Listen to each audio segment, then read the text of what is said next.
द्वारा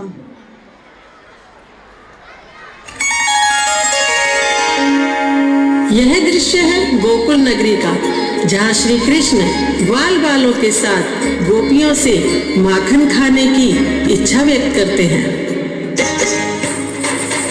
अरे ब्रिज बालाओ, बिना माखन खिलाए कहाँ जा रही हो? हम ऐसे नहीं जाने देंगे, हम ऐसे नहीं खिलाएंगे माखन। पहले मुरली की मधुर तान तो सुनाओ।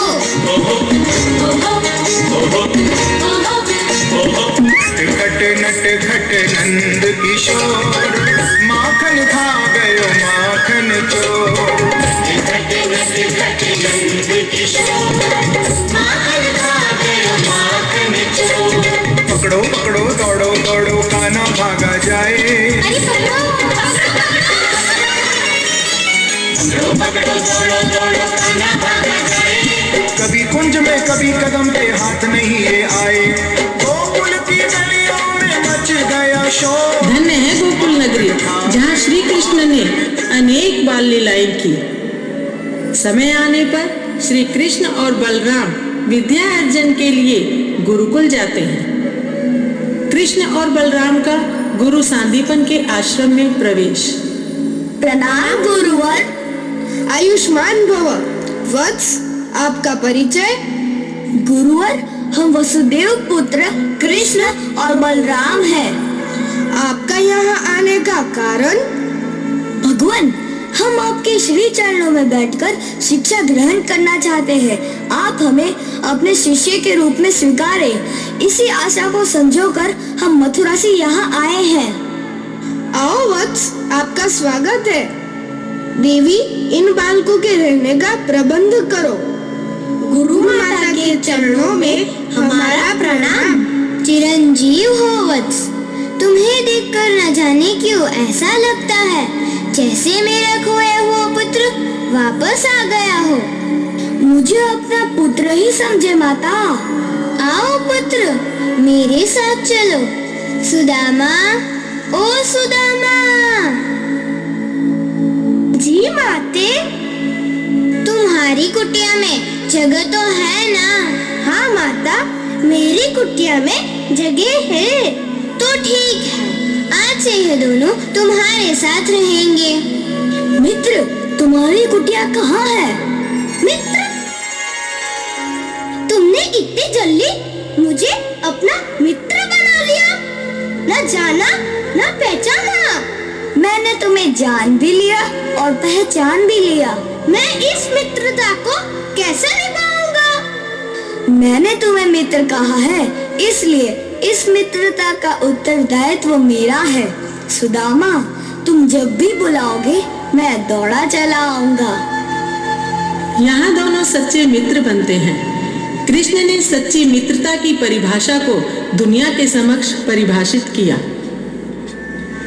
जो सृष्टि के रचयिता हैं, चारों वेदों के ज्ञाता हैं, आज एक साधारण शिष्यवत गुरु से विद्या ग्रहण कर रहे हैं।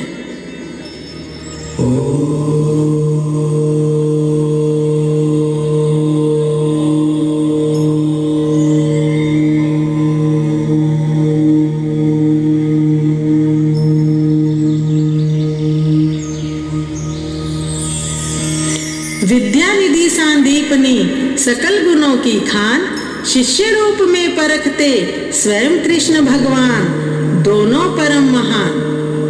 गुरुदेव विद्या देते जाते हैं। उनकी वाणी को प्रभु सहज भाव से ग्रहण कर मुस्काते हैं। कृष्ण को वीर धनुर्धर और हलधर को गदाधर बनाते हैं। प्रभु ने 14 विद्याएं 14 दिनों में, 64 कलाओं का ज्ञान 64 दिनों में सीख लिया। ऐसी तीव्र ग्रहण शक्ति किसी साधारण मनुष्य में तो नहीं हो सकती। पुत्र, आज तुम्हारी शिक्षा पूर्ण हुई। गुरुदेव, आश्रम से विदा लेने से पहले हम आपको गुरु दक्षिणा देना चाहते हैं। वत्स, इसकी कोई आवश्यकता नहीं है। मैंने जो तुम्हें शिक्षा दी है उसका उपयोग सदैव परोपकार के लिए ही करना, यही मेरी गुरु दक्षिणा होगी। जी गुरुदेव, हम आपके वचनों का सदैव पालन करेंगे। गुरुदेव, गुरु दक्षिणा के बिना ज्ञान कभी संपूर्ण नहीं हो सकता, इसलिए हमें आज्ञा दे। गुरु माता, आपकी ममता का ऋण तो हम नहीं चुका सकते, फिर भी आपकी यदि कोई इच्छा हो तो हमें सहज बतलाए। पुत्र, तुम मेरी इच्छा पूरी नहीं कर सकते। माता, आप बताइए तो सही। तो सुनो पुत्र, क्या तुम मेरे पुत्र को वापस ला सकते हो, जो युवा अवस्था में ही हमें छोड़कर चला गया था? माता, मैं अपने प्राण देकर भी आपकी यह इच्छा पूर्ण करूंगा। इस तरह भगवान गुरु माता को वचन देकर समुद्र तट के पास जाकर समुद्र देव को पुकारते हैं।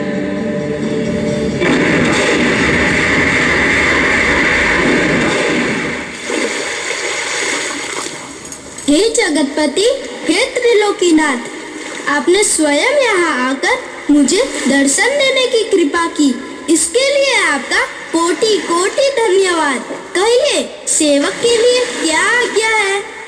हे समुद्र देव, हमारे गुरु महात्मा सांदीपनि के पुत्र तुम्हारे प्रभास क्षेत्र में पर्वत स्नान के लिए आया था। तुम्हारी लहरें उसे बहा कर ले गई। हमारी आज्ञा है कि तुम गुरु पुत्र को वापस कर दो। हे प्रभु, पुनर्दत्त हमारे पास नहीं है। तो फिर कहाँ है? भगवान, इन गहराइयों में शंखासुर नाम का एक दैत्य रहता है। वो प्रायः समुद्र में स्नान करने वालों को खींचकर ले जाता है और उन्हें खा जाता है। लगता है यह उसी का ही कार्य है। इस समय वह मेरी गहराई में पड़े छोटे से शंख के अंदर छिपकर सो रहा होगा। तो ले चलो हमें वहाँ।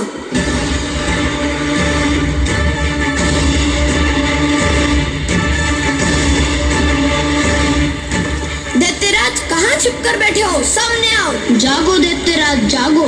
देखो, तुम्हारा काल तुमसे मिलने आया है।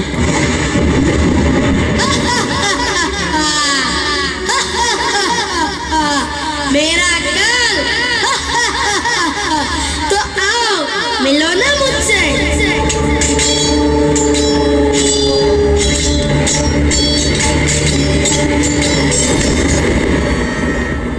अरे, इसके पेट में तो पुनर्दत्त की हड्डियां भी नहीं है। हमने इसे व्यर्थ ही मारा। व्यर्थ नहीं दाऊ, वास्तव में इसके उद्धार का समय आ गया था। तो अब क्या कृष्ण? कुछ नहीं, अब हम यमलोक की ओर चलते हैं। यमराज ही हमें पुनर्दत्त को ढूंढ कर दे सकते हैं। धर्मराज चित्रगुप्त जी के साथ बैठे हैं, तभी उन्हें पदचाप सुनाई पड़ती है। ये किसकी पदचाप है चित्रगुप्त, जिससे यमलोक की धरती कंपायमान हो रही है? हे धर्मराज, मेरे खाते में इस क्षण किसी के भी आने का कोई उल्लेख नहीं है। इसलिए प्रभु जो आ रहा है वह त्रिलोक का प्राणी नहीं हो सकता, कोई और ही है। तो कौन, सुर या असुर? मैं नहीं जानता महाराज। ठहरो ठहरो, कहाँ चले आ रहे हो? और वो यमदूत कहाँ है जो तुम्हें यहाँ लाया है? हमें यहाँ कोई यमदूत नहीं लाया है, हम स्वयं आए हैं। असंभव! हे सुंदर प्राणी, शरीर के साथ यहाँ कोई नहीं पहुँच सकता। केवल मरने के पश्चात ही उन्हें यहाँ लाया जा सकता है। हम तो कभी मरते ही नहीं, इसलिए ऐसे ही यहाँ आना पड़ा। अब आ ही गए हैं तो अंदर जाने दो। अपने आप को भगवान समझे हो क्या? हा हा हा हा, कि कभी मरते ही नहीं। हा हा हा हा हा। अरे दृष्ट बालकों, ये कोई खेलने की जगह नहीं है। यमपुरी है, यमपुरी। न जाने किसने तुम्हें यहाँ बहलाकर भेज दिया है। तो हम अंदर नहीं जा सकते? नहीं, कदापि नहीं। तो एक काम करें, यमराज से ही कहे कि वो बाहर आ जाए। यमराज तुम्हारे कहने से आएंगे क्या? यदि आप यमराज को नहीं बुलाते हो तो हम स्वयं ही उन्हें बुला लेंगे। स्वयं प्रभु, कहिए इस दास के लिए क्या आज्ञा है? गुरु सांदीपनि के पुत्र को तुम वापस कर दो।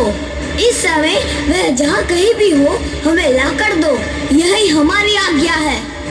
हे सर्वशक्तिमान, हमारे पास सभी प्राणी जीवात्मा रूप में आते हैं। उन्हें पार्थिव शरीर देने की शक्ति मुझ में नहीं है। उसकी चिंता तुम ना करो, हमें जीवात्मा ही लौटा दो। जो आज्ञा प्रभु। धर्मराज भगवान कृष्ण को जीवात्मा वापस कर देते हैं।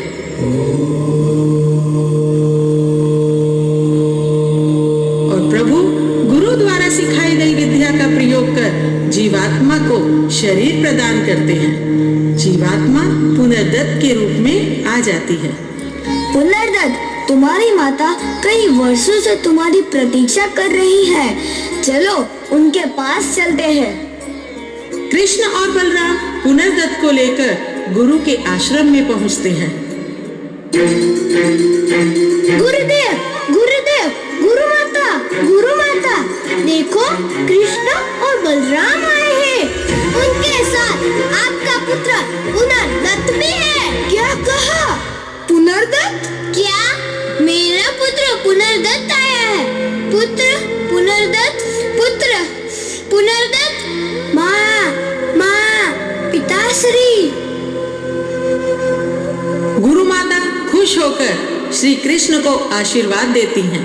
हे कृष्ण, मैं तुम्हारे उपकार का बदला तो नहीं चुका सकती, पर मैं तुम्हें यह आशीर्वाद देती हूँ कि जिस प्रकार तुमने मेरा दुख दूर किया है, उसी प्रकार सारे संसार का दुख दूर करने की शक्ति भगवान तुम्हें प्रदान करे और सारा संसार तुम्हारा गुणगान करे। भक्तवत्सल भगवान जब अपने भक्तों पर प्रसन्न हो